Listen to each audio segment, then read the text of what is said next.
Are we recording? We are. All right. Ladies and gentlemen, our mind on music. Is that you? Oh, okay. From the Crystal Gondola in the beautiful surroundings of SIS School and SIS Campus. Sorry. One of them. Yes. We have several. Okay, this is our mind on music. Yeah, ladies and gentlemen. This is your mind on music. Our minds is collective. Collective. I am because we are. Shortest poem ever written, you know? Shortest poem ever written? Yeah. I don't know. Muhammad Ali. You, me, we. Wow. Deep. Facts. That's a great way to start. Thank you. Today we're talking about ways to make money making music. So first of all, what do you do for a living? Other than podcasting? Yes. Other than your number one job. I'm a music teacher in this here international school. So we're in Shenzhen right now, Shenzhen, China. And this is Shuko International School, where I teach music to grade 6 to grade 10 students. And you? I am a musician since I was a little kid. But currently, we have, for the last 17 years in Shenzhen, in Shuko SeaWorld, have had a live music venue that we've operated. What's the name of the venue? The Terrace. In Chinese, that's Lutai. Okay, so one way to make money making music is to get your own bar, invest in it, and that way you can never be fired as a musician. Have you ever met anyone who did that? I can't think of anybody off the top of my head, but as long as the people keep coming to your bar, there you go. You know, I suppose the people could fire with their wallets. That's true. Right. If you were not doing a good job, yes, they'd stop going. That's right. Yeah. So Leon is a musician and band leader. So one of the things that I think is really interesting, because I've never been in a band with a band leader per se. You know? Because the role kind of came up when we were in Qingdao. The guy wanted me to be the leader of the band, to take responsibility for the band. The guy being the owner of the bar? owner of the bar that we were playing in at that time. And so that's kind of where I cut my teeth. And there, with that band, because a great bunch of musicians, is where I really got into like music arranging and making sure the song lists were in the right order, how to play to the crowd. Pretty much everybody in the band sings. So who to sing what and which. Do you arrange the harmonies yourself, or I don't particularly arrange it, but I would be there to say, well, give my thoughts on it, you know, one way or the other. Okay. So I have arranged them. You and I were talking about Bohemian Rhapsody the other day. Yeah. You know, all I did for that, there's this guy, I think he's Italian, has a video on YouTube where he breaks every part down. And I just said, okay, you take this, you take this, you take this, you take this. Okay. And they went home, they did it, and it worked. It's nice. So that's it. One difference from what you do as a band leader, where when I go to the Terrace and I hear you guys playing, I'm expecting to hear, for most of the songs at least, a very true recreation of the original, but in a live setting. A lot of people do. You know, like, just for example, we do a lot of Chinese songs. Yeah. And back in the day is when I got in the habit, back in Qingdao, which was, you know, in another lifetime almost. That was the band where I sort of got into making those Chinese songs into mine. You know, I remember the first time I heard you do Yue Liang Dai Biao Wo De Xin. Yeah, because you do like a blues version. Georgia on My Mind. It's almost exactly the same chord progression as Georgia on My Mind.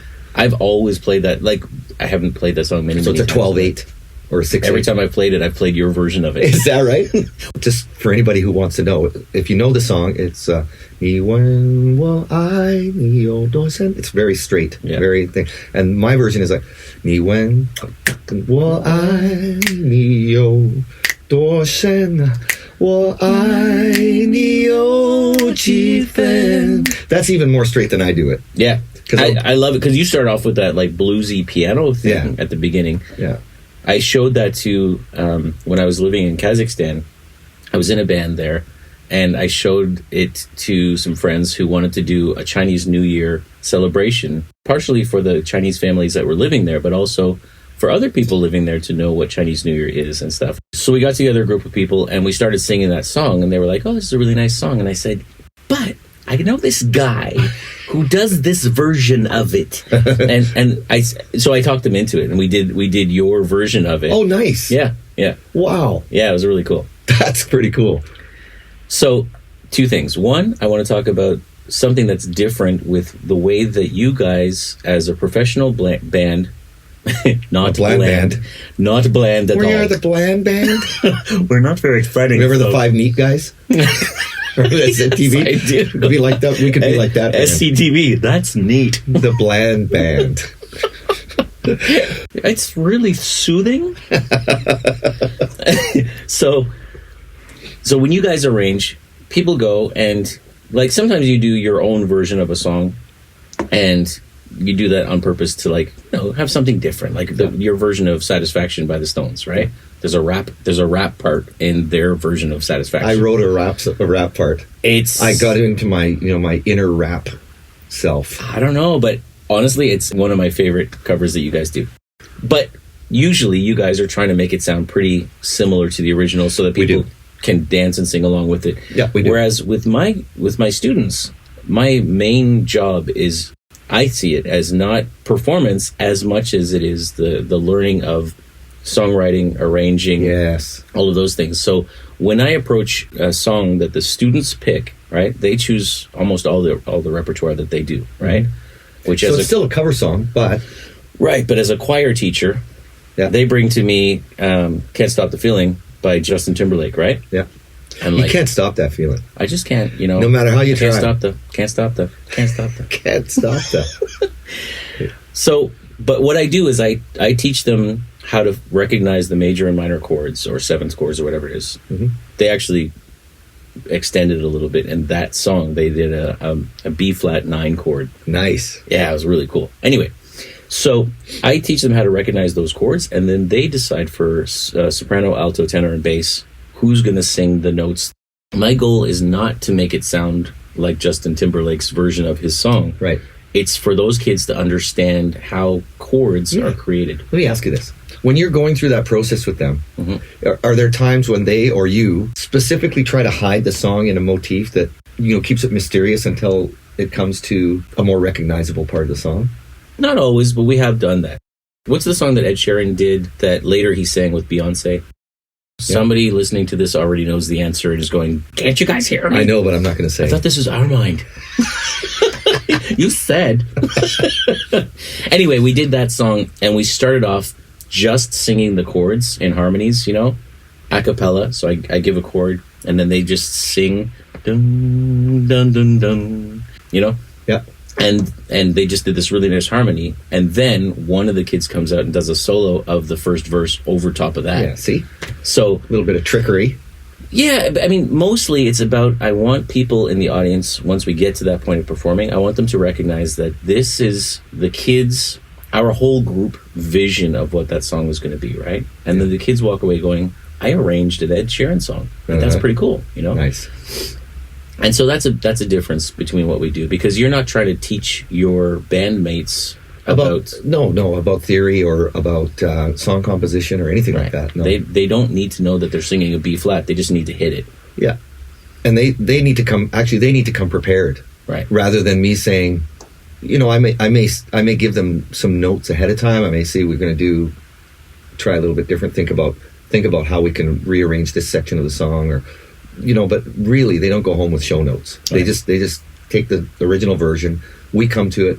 And then we might jam and do it slightly different. But yeah, totally different.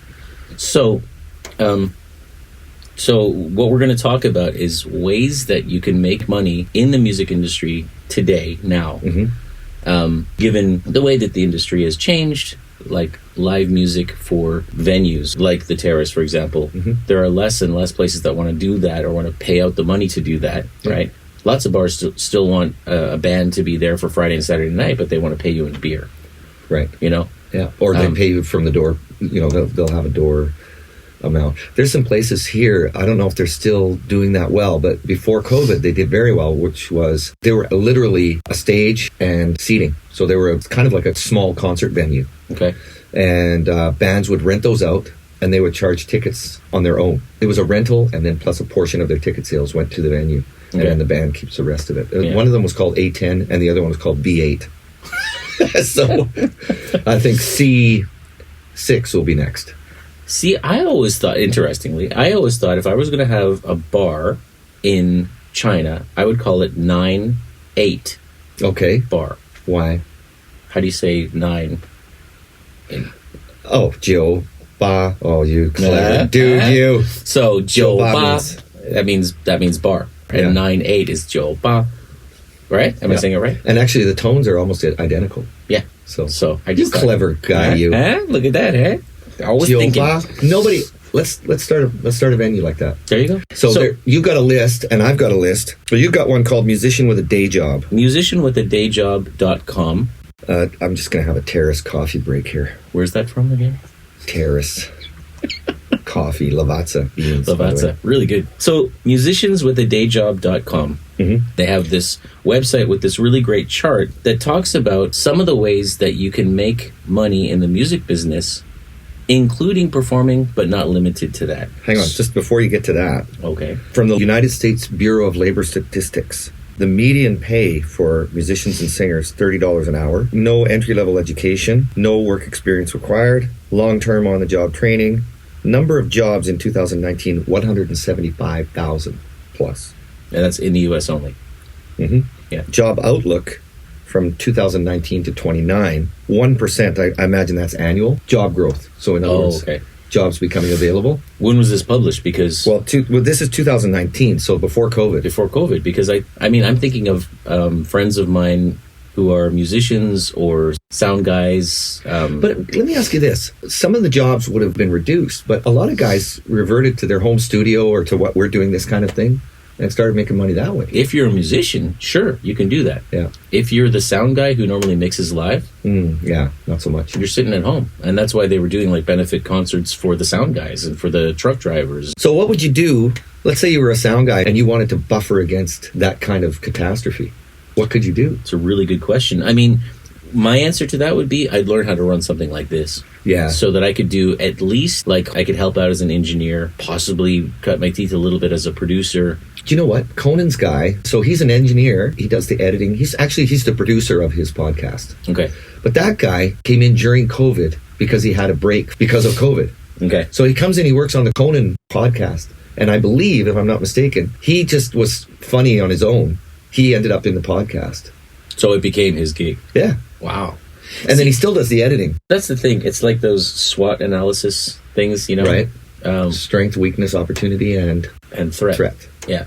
So, I mean, the whole idea of doing a SWOT analysis is that you then turn something that's a weakness or a threat into a strength or an opportunity. Oh, I got such a cool story. It's way off topic, though. Forget it. It's okay. We could have, like, you know how you got those Easter eggs? I do. And when we publish this podcast, one of the things, as I'm publishing it, I can post a survey question. Oh. So the question for this episode could be, do you want to know what the SWOT analysis story is, or should we just move on? From Leon, yes. Okay. From Leon. Yeah. There you go. And then we could add it to our next podcast. Before we move on with this stuff, I got to say, Spotify posted this question. They tweeted it out, which, I mean, they put out lots of interesting and fun little things, but one of them really caught my attention. It was, what would you list as a cover version of a song that was better than the original? Better than the original? Yeah. Tons. I can think of quite a few. Well, how about Hall & Oates, You've Lost That Lovin' Feeling? Interesting. Better. Okay. Here's a controversial one. Okay. The Sound of Silence. Oh, yeah. Who's the band that did that? Disturbed. Yeah, well. Oh, my God. I mean, I really love the original. I've always loved Simon & Garfunkel. Yeah. But that version is so powerful. It's pretty decent. When he hits some of those notes, man, from his toes. There's also a guy that did a version of Everlong on piano on YouTube that's unbelievably cool. Well, Tori Amos doing, is it Smell Like Teen Spirit? Yes. She did. Oh, my God. Yes.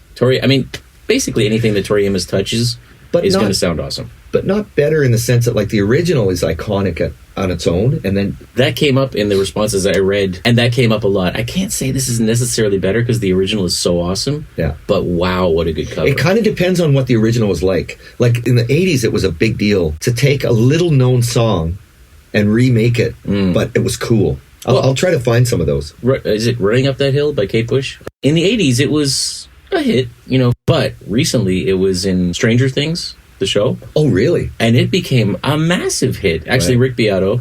Got to do our Rick Beato. Rick Beato, who's that? He's a guy who does something called Sounding Off with Rick Beato. Oh, really? And he also does what makes this song great. Is he famous? Oh, he's got 3 million Trey followers. We're always going to mention Rick Beato. Hey, Rick. Hey. Interview us. No, because honestly, he's we'll just sit here and you can talk around us. We'll just go like this. It's Frank Beato. The guy's amazing, but no, he does a great thing on that idea that song was pretty big, but then when it was in this show, so for kids watching that show, it was a new song, but for those of us who knew the song before, we're like, hey, I remember that song. I think that's really good. Okay, what about Hooked on a Classics? Feeling. Oh, sorry. Hooked on the Classics, where they did all these disco versions of classical music. I remember that. Hear that? Not that long Drove me ago. nuts. I went to the Meeting Jazz Bar here in Shenzhen in Chico. Meeting Jazz Bar, is that the one in the E-Cool area? Yeah. Okay, the one where we went. The one we went to. Okay, cool. Very nice place. Yeah, very nice place. And this guy, and he was doing jazz versions of classical songs. Wow, nice. I would like to hear that. So he was really... How was it? It was really good. Yeah. He was really nervous that what he was doing was like the Hooked on Classics jazz version. Not at all. It wasn't at all. And it was funny because I was talking to him. I said, your style a lot of times sounds a little bit like Vince Giorelli. And he was like, he wasn't sure I was talking about. And I said, have you heard of Bill Evans? You know Bill Evans? Of course, yeah. So, and I was like, picture a guy not playing Charlie Brown, but that same style, Right. He was playing this really cool stuff. A lot of times he was playing the melody with his left hand in the bass, wow. right? And I have a lot of trouble with that, man. I said to the guy, wow, that must have taken you a lot of work, a lot of training. Left-handed? Yeah. I just clued in. It's got to be left-handed. I never even thought of it. I was like... He's Paul McCartney. I was like, that's amazing. Like, I've never even thought of doing that. But now that I've thought about it, I'm going to have to go home and try that. Yeah. Playing the melody with my left and playing the chords with my right. And he said, I'm left-handed. It's just easier. In the stuff that we play, the pop music, it's not a thing. Because you're generally doing octaves or a single bass note or very rarely you're going to do a triad. Yeah.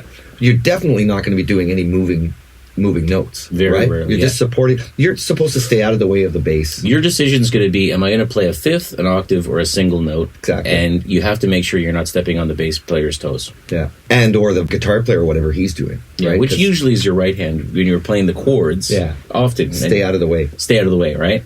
Okay, so ostensibly we were talking about making money. How to make money in music. So this is the episode about how to make money in the music business. And this chart was done in 2020.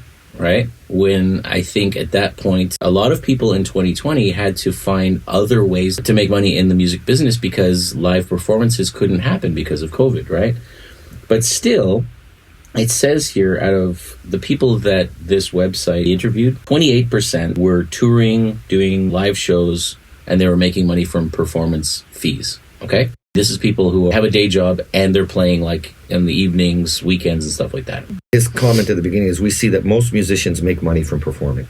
Okay, which is 28%. But kind of shocked me. The next percentage was teaching, 22%. Yeah. Not a lot less. I'm curious about why that is and how that is. I know that in my case, when I was, in my teen years and I was in bands and stuff like that, I envisioned as we were writing songs and recording in the studios and stuff like that, I was going to be the next big thing, right? Right. And I saw people in Toronto, Svengali was there, and then other bands who people may or may not have heard of. I mean, the Tragically Hip was playing. I remember one of my cool moments that I just kind of patted myself on the shoulder. We played at the Opera House in Toronto, and the poster from the previous week was still there. It was the Hip that had played at that same venue, Yeah. And I thought that was so cool, right? Not like I met them, not like I was anywhere near their levels of success. Yeah. But I was on the stage that they had just played. But it gives you something to aspire to, right? Right. But then, over time, there were a couple of things that happened. We didn't get that big record deal break or something that we were looking for at the time, right?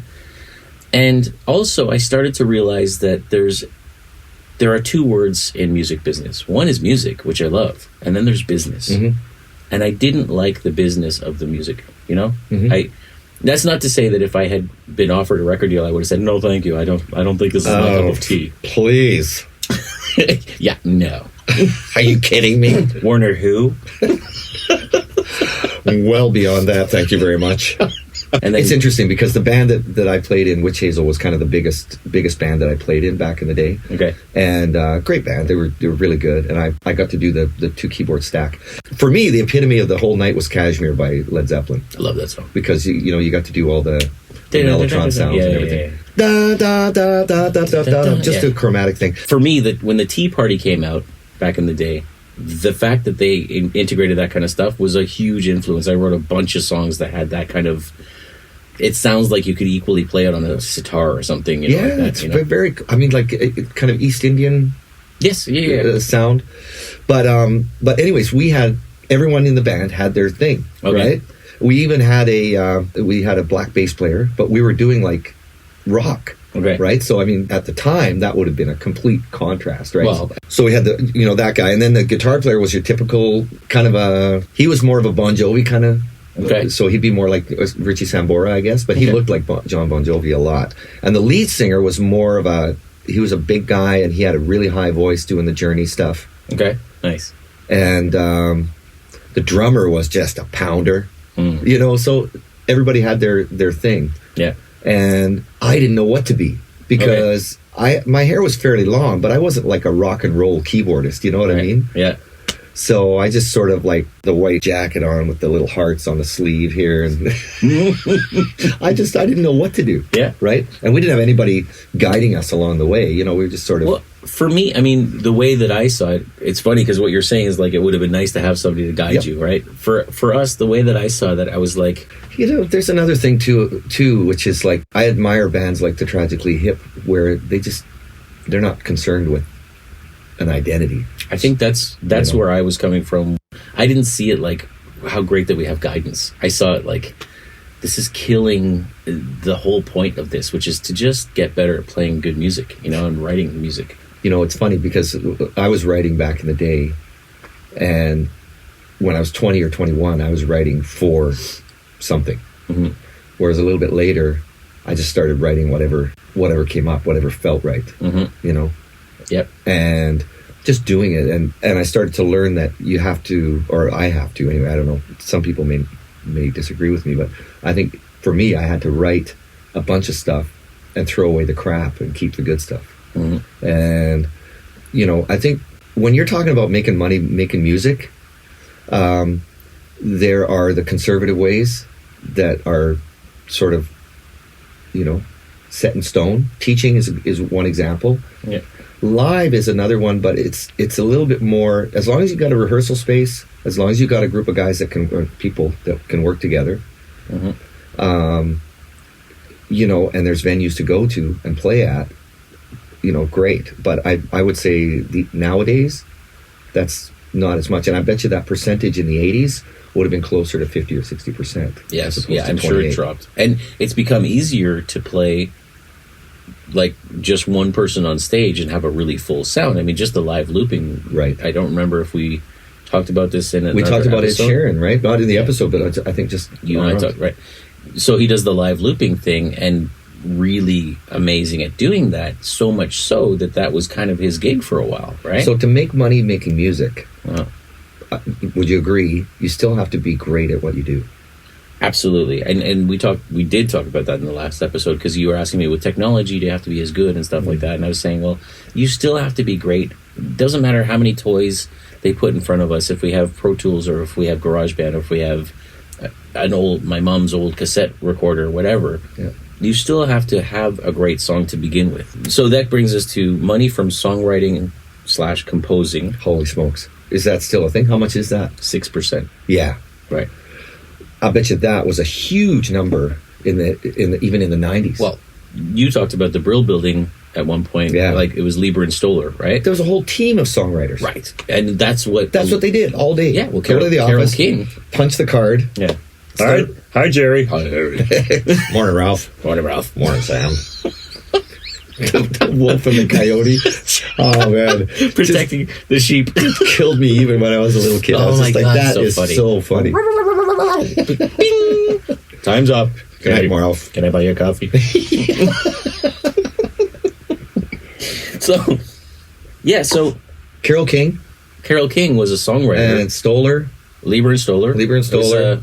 Mike. The guys that wrote for Elvis. Jerry Lieber and Mike Stoller. Right. Those were the guys. And then Carole King. And we could go on and on and on. A lot of those guys. In fact, even later, Ashford and Simpson. Oh, yeah. Ashford and Simpson, who didn't have a massive career as Ashford and Simpson performers, but songwriters. They wrote tons of songs. Yeah. Prince.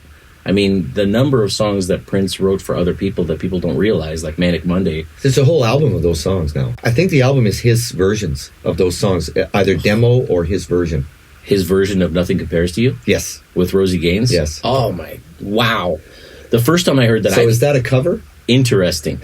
Because when it came out, I loved Sinead O'Connor's version of that song. Yeah. And in the video, when she cried in that whole thing, I mean, video was still a big influence on our perception of the song. Sure. You know? But yeah, so she that's a really good point. Like, if you write the song, the person records it, and then you do a version of it later, your own version. Wow. So that's the Leaves. Hey Joe, Jimi Hendrix. So Jimi Hendrix did Hey Joe, blew up, became a big hit. Where you going with that gun in your hand? But the Leaves were the first band to record that song, and before that, there were like folk groups doing it and stuff like that, right? Yeah, acoustic versions. So Hendrix sort of took the two versions, because the Leaves. Do you know the band I'm talking about? No. Go onto YouTube and just. I will not. Okay, go on to Google. Okay, what is your preferred source for listening to stuff? Okay, I'll go on YouTube. Jeez, and you'll find us on there as well. So the Leaves, they were like the Kinks kind of sound, almost like the precursor to punk music. You know? Oh yeah, a pretty heavy version, and I had never heard that. So that was an earlier version, but when I heard it, I was comparing it to what actually was the cover. Right. But theirs was, in my mind, the cover. Wow. That's a whole nother topic, eh? Yeah. Michael Bolton, he's a big songwriter, gone performer. Yeah. You know? So he's probably had that experience as well. Like, tons of people did his songs. Got popular in his late 30s, eh? Yeah, so there's still a chance for us. We still can. Yeah, we're very close to late 30s now. So how else can we make money? Let's find out. So there's salary as an employee of a symphony, a band, or an ensemble. How many percent of that? 19%. Wow. So that's almost as many as teachers. And that's interesting because having this conversation with my son recently, you know... What's he into now? He plays the violin. He's been playing for about 2 years. And... Do you know what? My son said something the other day. I got to tell you this. Okay. Hold your thought. It's really hard. No, I have to. Can you hold it? Okay, I got it. Just hold it in. I know you can do it, Jeremy. Got it. Hold it. Go. Okay. Lincoln says to me the other day, Daddy, play that Billy Joel thing. Oh. Proud father moment. I'll go watch. I'll be happy to. It's the Angry Young Man. Oh, man. So it's the Billy Joel thing. He's a good father because his son, who's, 7? He is 7, yeah. Yeah, he knows Billy Joel's music. Okay, Jeremy. Okay. Yes? Unhold your thought. Okay. Fly, be free.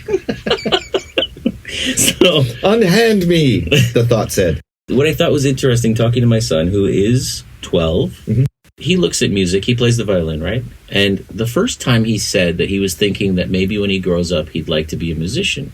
I said, okay, well, you got to live in a city where there are lots of venues, restaurants and bars and things like that. And he said, no, I want to play in the orchestra. Wow. And I was like, like mind blown. Because he wasn't thinking that at all. He was like, no, I want to be in the orchestra. I mean, if I could be like the first violin, that'd be awesome. I just want to be in that. I never thought about going into like orchestra playing and stuff, even though I knew the theory. I could play a couple different instruments. Yeah. Never occurred to me. I thought I'm either the next Eddie Van Halen or I'm doing something else. Yeah. Yeah, and I thought, no, son of mine. What do you want to cut your hair next? you short hair non-hippie. Yeah. He's just like the exact opposite rebel of what we were. That's fantastic. And this is another story, by the way. When you told me about him passing the grade 4... Royal Conservatory of Music, yeah. Right. The Glenn Gould School. I've done it. I've done one of those exams. It's not easy to prepare for. A couple of things about that. First of all, he's been playing for about 2 years now, maybe a little bit more. And he just finished... That exam that he did was the 4th grade one. So he just kind of went But through. was it the first one he did, or? It was the first exam he did. See. So he played through all of the repertoire that he needed to, and we just decided not to do the exams at first. And he stood Which is there. something you can do. Sure, yeah. So he stood there. We did it online because we were here in China. Who's his teacher? The school is the Lippert School of Music in Toronto. Oh, so he's doing online. Yeah.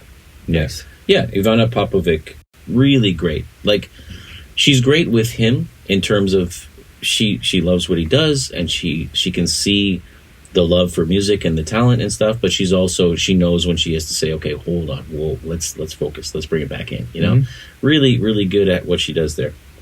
The school itself, Lippert Music Center. LIP? Lippert. LIPPERT? Yeah. Check them out. Founded in the 1950s, by the way, by Joe In Lippert. Toronto? Yeah. So before that, he hadn't done any music lessons? Yeah, he played piano before that. But he decided that he wasn't loving it, you know. And Ellie has kept going. She's in the 8th grade. Level 8. For the RCM, they call it level 8, not grade 8, I believe. Well, I mean, the next level now is the ARCT, I think it's called, which is like the college level, I never university got to that. level. Yeah. My daughter is really into K-pop. She loves... Blackpink? Yeah. Who just had their comeback album. Comeback album after how many years? I don't know, like 2 years. Any K-pop in general. She just likes that sound. She loves to dance. The dance. She likes the moves and culture. stuff. The whole thing. Actually, she started to learn some Korean words because she wants to understand what they're saying a bit. There you go. And my son has started to listen to that as well. Just, you know, not with the same fervor, but... Wow. That's a whole nother topic. Isn't it, though? Is like, how did you grow up with music when you were, you know, as compared to what they're growing up with now? Absolutely. I never thought about going into like orchestra playing and stuff, even though I knew the theory. I could play a couple different instruments. Yeah. Never occurred to me. I thought I'm either the next Eddie Van Halen or I'm doing something else. Yeah.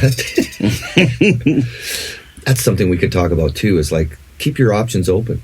Yes. You know, like give yourself a bunch of options. That's what I love about the fact if you love music enough to want to make a career out of it, then just do that. Yeah. All you have to do is find keep something doing to do in it. I was thinking, honestly, and I mean, it sounds like a joke now, but this is really where my mind was, and I never thought otherwise. And I thought at the time, either I was going to be the next Eddie Van Halen or Jimmy Page, or do something else. That was it. In fact, I took accounting because I heard that Mick Jagger had gone to the London School of Business. Is that right?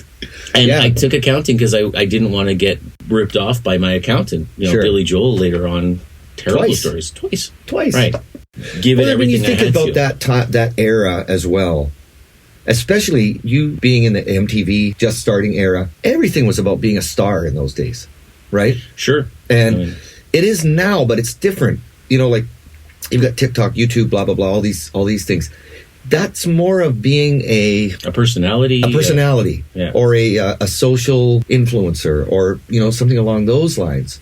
Whereas in the 70s, starting in the 70s and then into the 80s, we were going to be musical superstars. That was the goal. Yeah, and the concept, I mean, not that long ago, there was a whole campaign of actors and actresses, or you know, whatever, personalities coming out with like no makeup, their hair not done by like, you know, a professional. And for a lot of people it was like shocking, you know, to see whoever those people were that were doing that we were used to seeing them with makeup and stuff, and then we saw them without, and we're like, oh my god.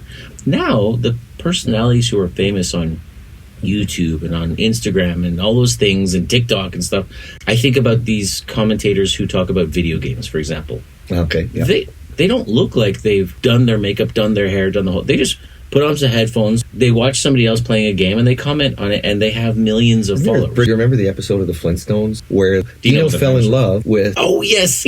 With a female dinosaur. A female dinosaur who god awful without her makeup. Mel Blanc did all those voices, right? The Dino and... Yes, and I remember on the Jetsons, so, I mean, obviously the same creators, Hanna-Barbera, but on the Jetsons... They reused a lot of stuff. Yeah. I remember when they had Jane Jetson, his wife, she answered the video phone, which we thought was the craziest thing. A telephone where you can see people? Who would have... Holy smokes. Yes. You know what? it's been that long since I've seen the Jetsons. Well, That's you got to amazing. watch that, and that was something that they talked about. And the funny thing was, like, what would that look like? So what she did Steve was Jobs was watching that. she had a like a picture that she would hold up in front of her face when she answered the phone, because her hair was all over and she didn't have her makeup on, so she had to hold up an image in front of her face, Right. so that she could talk, and it would look like her with her makeup on and stuff like that. And then when she finished the video call, she'd hang up and throw the picture aside. That's fantastic. That whole concept. So yeah, I agree. I think that there's a whole different idea of what being famous is and what it looks like and blah blah blah. What about the musicians in those cartoons back in the day? Ooh, yeah, Right? good point. Yeah, You know, and we've talked about already doing an episode on music for gaming, music for movies, TVs. well, Phil Harris was the quote unquote band leader in the Jack Benny show from Okay. the I think he started like in 30s? the late 30s. Yeah. And he wasn't the band leader. He was an actor. It's almost 100 years ago, man. Oh my goodness. Unreal. 90 some years. That's funny because when I watch TV, Jack Benny still looks really good. He does. He looks quite young. He's a young 39. guy. 39.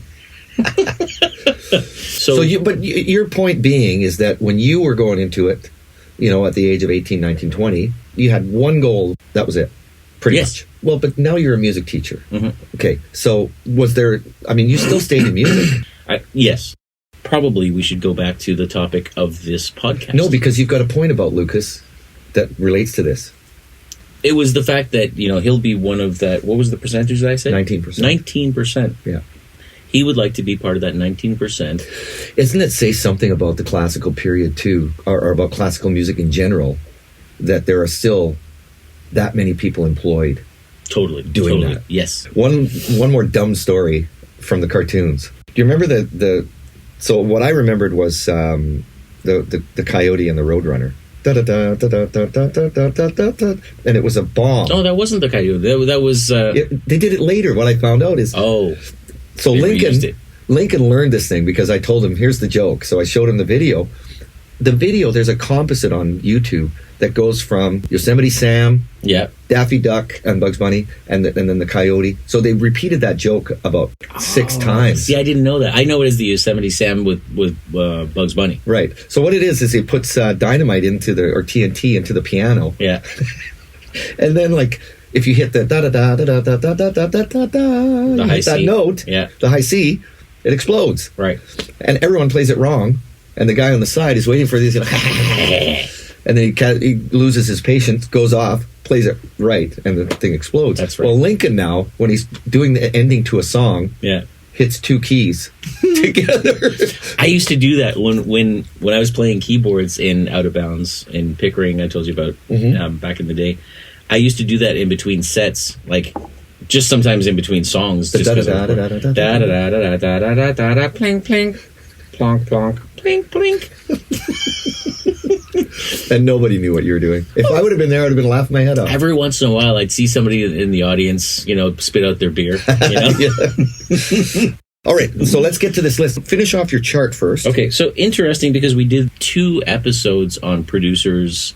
We haven't really talked about engineers and all the other things that happen in a studio, but 6% of the people interviewed in this chart are money from sound recordings. Wow, it's that low, eh? No, but hold on. I'm just thinking now, does that include the engineers and the producers, or is that from, what does that mean? Do you include engineers and those guys as making money doing music? Of course. Okay. Yeah. I mean, Good. I actually think the engineers, like the producer comes in and they have the concept, and they, like we talked about, they manage the whole business thing and the teamwork and the collaboration. But the engineers, a lot of times, if you, like, even on this digital format here, which is actually a lot less forgiving than reel-to-reel was, right? Yeah.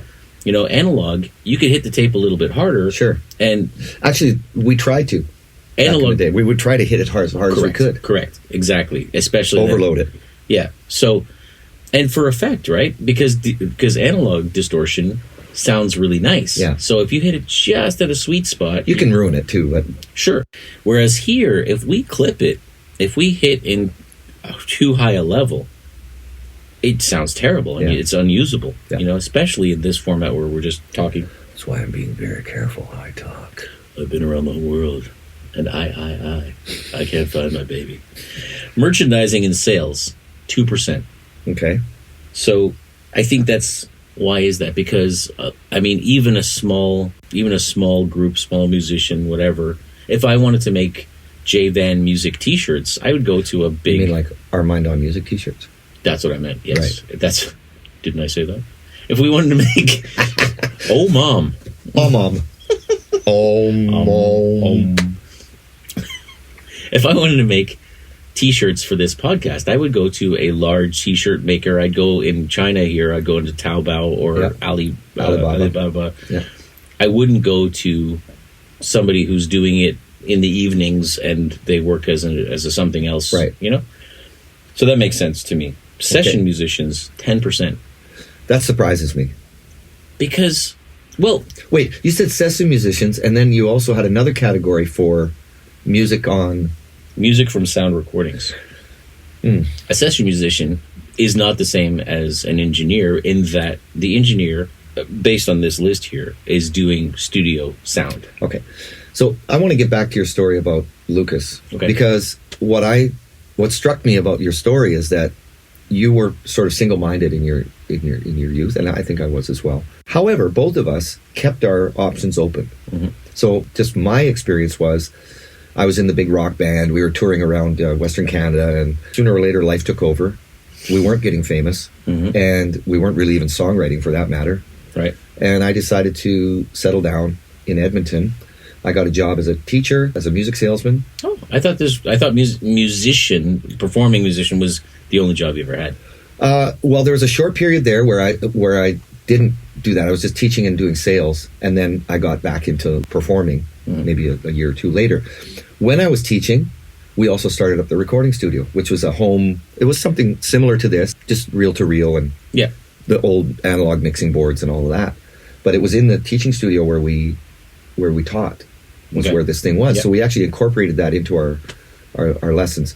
My point being is that if you're interested in music, as young Lucas is, as I think Lincoln is, as a lot of people out there are a lot of options for making money. And I think reducing yourself to one or the other too early, not a good idea. I totally agree with what you said, except the too early part.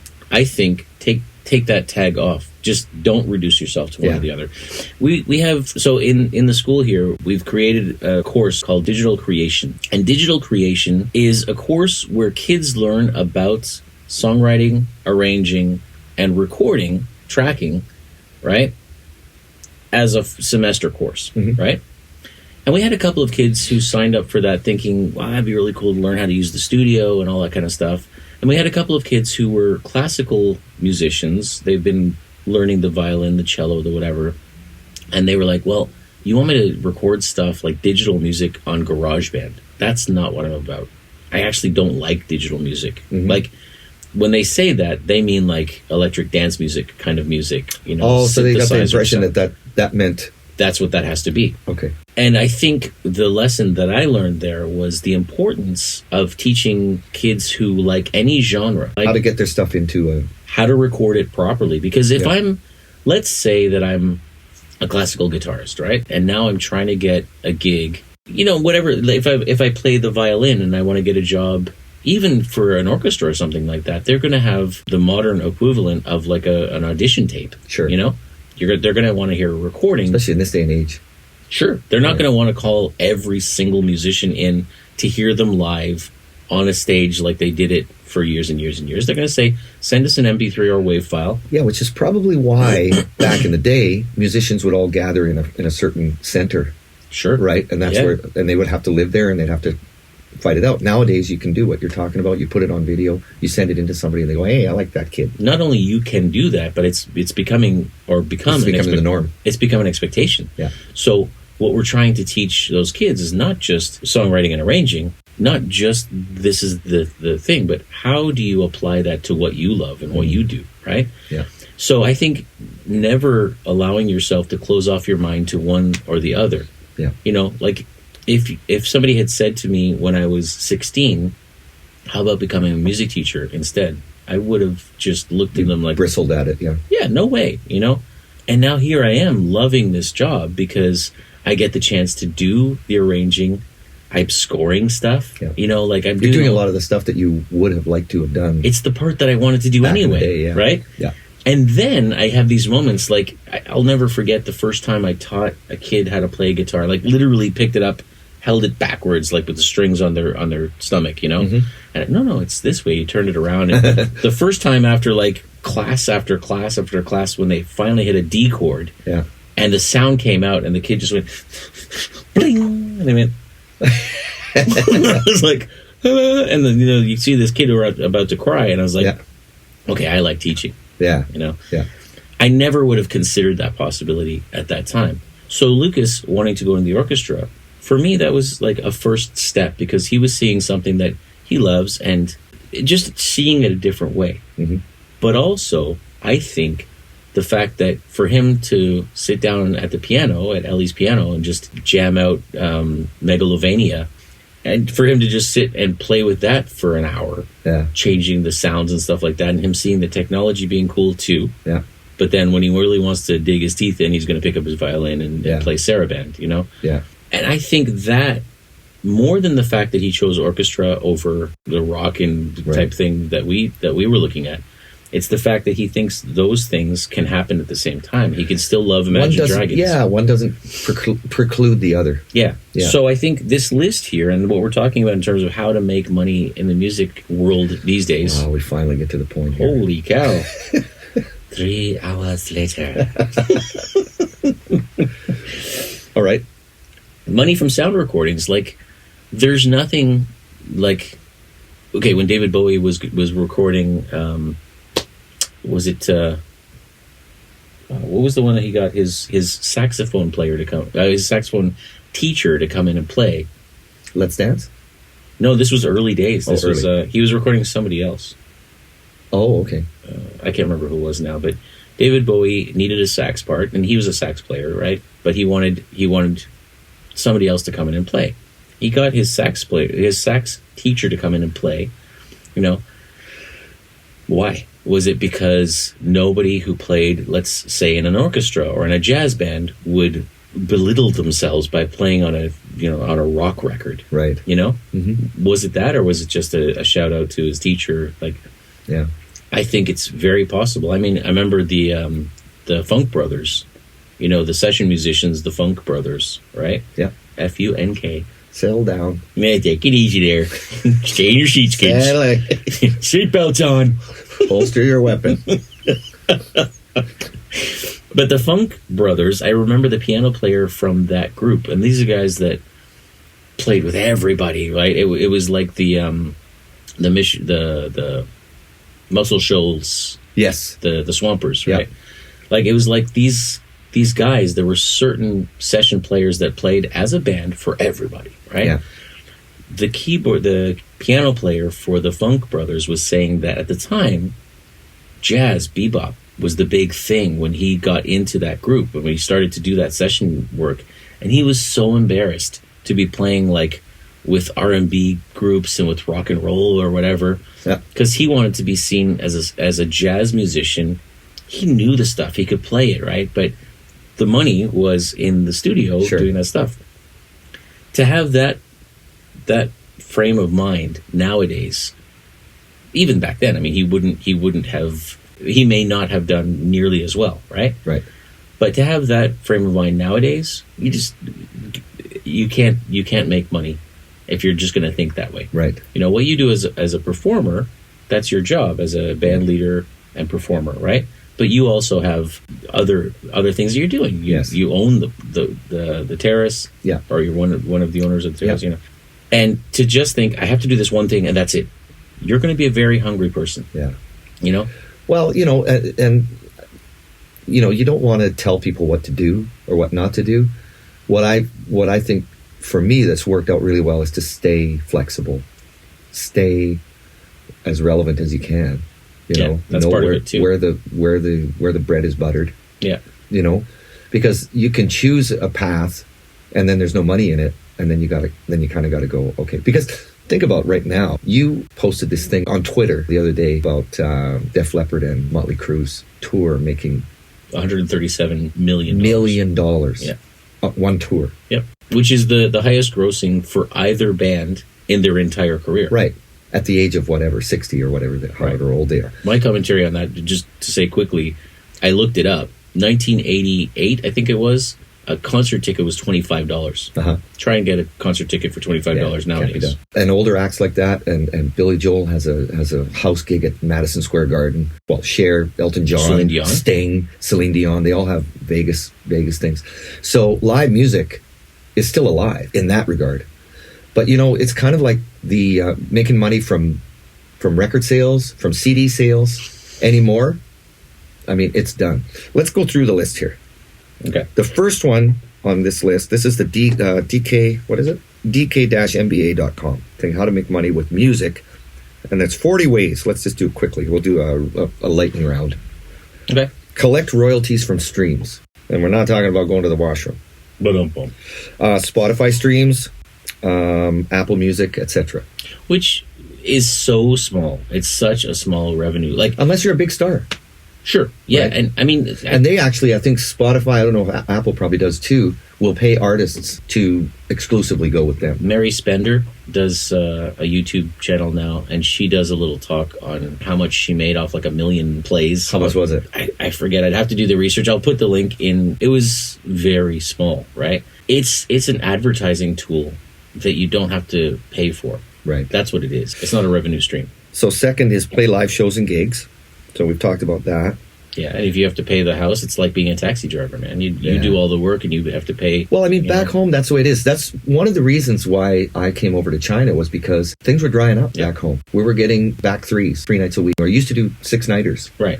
And even here right from now, town to town. Even in a city where live music has been historically quite a big thing, I was talking to a guy the other day and he said, I'm struggling to find a gig and everybody wants us to be the house musicians. We have to commit to Thursday to Sunday, I think it is. Okay. This is a foreigner? Yeah. Expat? Yeah.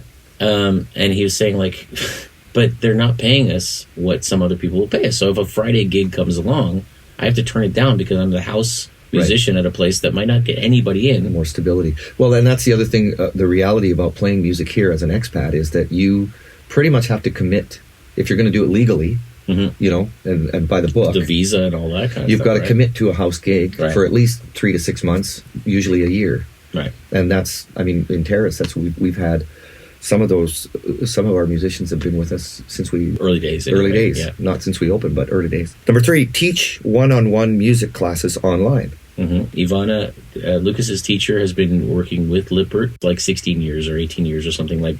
But not doing online, right? That's a more no, recent. That's very new. That is that because of COVID, or? I believe so. Yeah.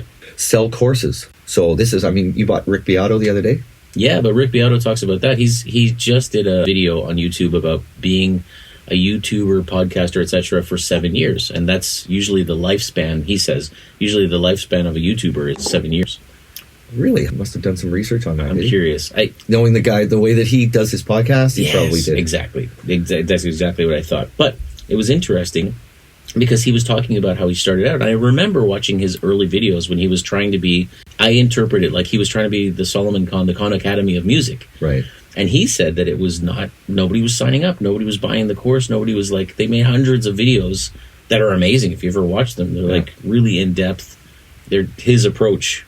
But Is this what you picked up the other day? Is this what you bought? No. What he does now, it's a lot slicker. It looks better. I mean, he's got that much experience. He's got the equipment now, etc. It's still him approaching it the same way. Like just his interval training in the ear training part. Yeah. I would pay for that. Just that part. And that's one of a whole list. Yeah. And my point being that selling courses, it might be a revenue stream, but anything that we've mentioned so far is got to be one of a list of many things, because the revenue that's going to come in is not going to pay your rent. Well, the percentages are there, right? I mean, on that chart that you had, yes, the percentages are there. Yeah. Podcast editing. How about that for a niche? Yowza. Yeah. I could be making money doing this. Notice a podcast with loads of audio mistakes and think you can do better? Approach that product host with your services and offer to enhance their sound quality with your music production skills. Well, I mean, it takes time. We have these conversations and it's a lot of fun, right? But it's also a lot of editing. It's a lot of work when I have to go back and edit out all the stuff that's happening. And Peter Piper picked a peck of pickled peppers. that's going to be just... If Peter Piper picked a peck of pepper. That's an hour and a half of my time right there. Become an influential playlist curator. Spotify has playlist curators. Yeah, that's become big business, right? Like, Yeah, but how do you make money doing that? That's what I don't get. that's a good point. Yeah, I don't know. Where does the money come from? Oh, some playlist curators can charge for spots on their playlists. Okay. He says, whilst I don't strictly agree with this as a revenue stream. So it's payola. Yeah, exactly. Exactly. Paul Hyde, Bob Rock, you might have heard of them, the Yes, payolas. the payolas. Her lips I sense No, the a danger. no, Hammer on a Drum. Oh, yeah. Fist comes down like a hammer on a That's drum. great stuff. My God, that was such a good song. Okay, I got one for you. Is this going to Voice- make me some money? Voiceover work.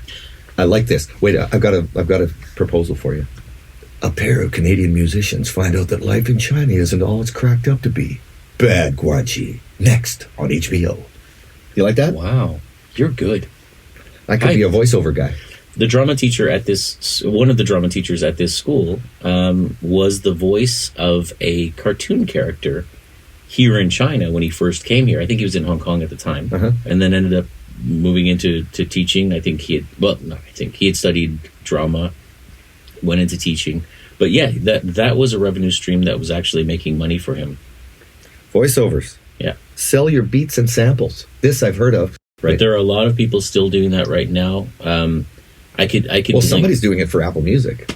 Sure. Yeah. For Apple, for GarageBand. So I mentioned a couple producers in the last episode. I was talking about some of the guys that are on Instagram, and they're selling beats. I don't know what the revenue stream is on that, like what the percentage would be. I imagine these are all, You'd have to have all of these pieces put together to actually pay. or some. There's 40 here. Get a record deal. That's not a big thing anymore. No. VIP experiences and packages for fans. Crowdfunding music videos and releases. Well. Crowdfunding and Patreon is a thing, right? I mean, that's how a lot of people get their money. Did they mention? Okay, Patreon. Yeah. I mean, did they mention just corporate gigs? Weddings, for God's sake. Yeah, weddings, Yeah. bar mitzvahs.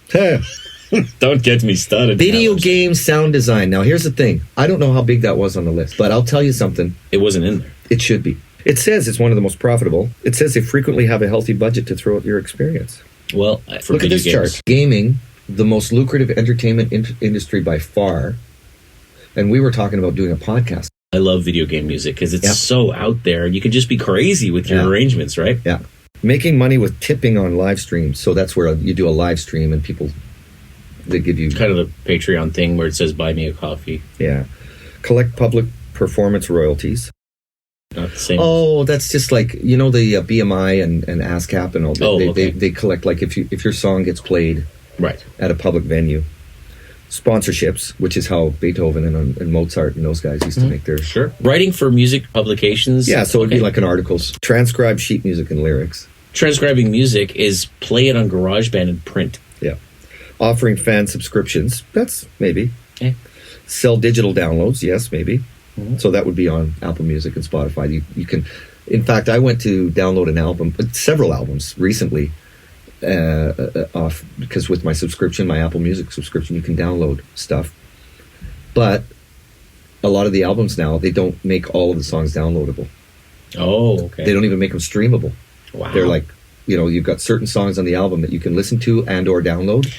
And that is an interesting point because also the music industry, even as we're talking about this, is developing, right? So there are things, I mean, when you think about LimeWire from back in the... God, that's a blast from the past. Right. But Yeah. at that time, you could download everything for Yeah. free, and it was...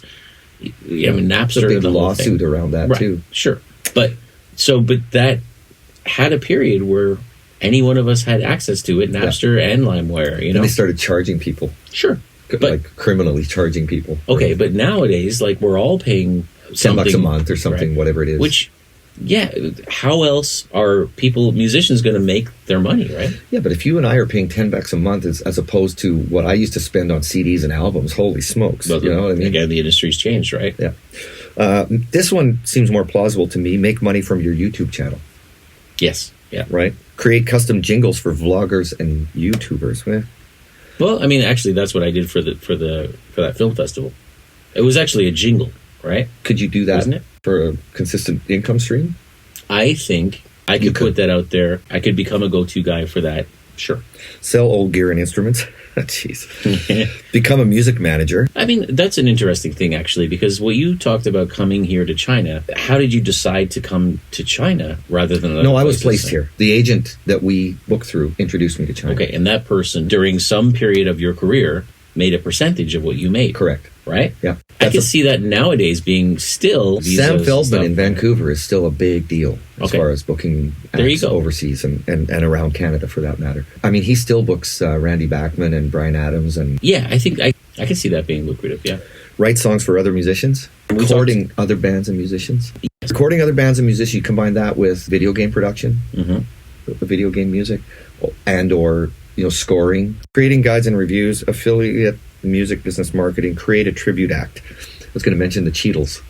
Yeah. Remember the Cheetles? Ian Burns, yeah. Hello, Ian. Ian Burns, yeah. I think they're still doing some form of that. And I think that's a great idea. DJ at parties and events. Nowadays, with the equipment that's available, anybody can do that as long as you've built up your chops. Also, if you're going to be a DJ nowadays, you can also do the Marshmallow type thing or the Calvin Harris or those sorts of things. I'm choked that they don't have music score, TV and movie scoring in here. I think maybe that's How something... can that not be in there? That's something maybe we should talk more about. And what does that look like today? Just literally like the background music for a TV show or for... I think we should maybe look the next episode. We should go a little deeper into what does songwriting, scoring for video games and movies, TV. What does that look like today? Because it doesn't mean that you have to know how to write all the music out like when John Williams started, for example. No, it doesn't. What it means is that you need to know a little bit about drama, a little bit about... You have to learn. So yeah, we can get into that. Okay, so let's think of that for the next episode. Is scoring, video just in general, scoring, right? Let's call it scoring. Yeah. All right. Well, that's great. Hans Zimmer. There you go. Like, we're definitely going to talk about the Oingo Boingo We'll guy. talk about the Oingo Boingo, and I have to make an apology to my friend Warren, who's a digital artist who pointed out that we had made some mistakes in one of our episodes. What? Impossible. With all the research we do, I slaved over a hot computer for hours. We'll talk about that in the next episode. Thank you very much, my friend. Thank you. All right. Thanks, everybody. Om, om. Om, om. Don't forget to like and subscribe.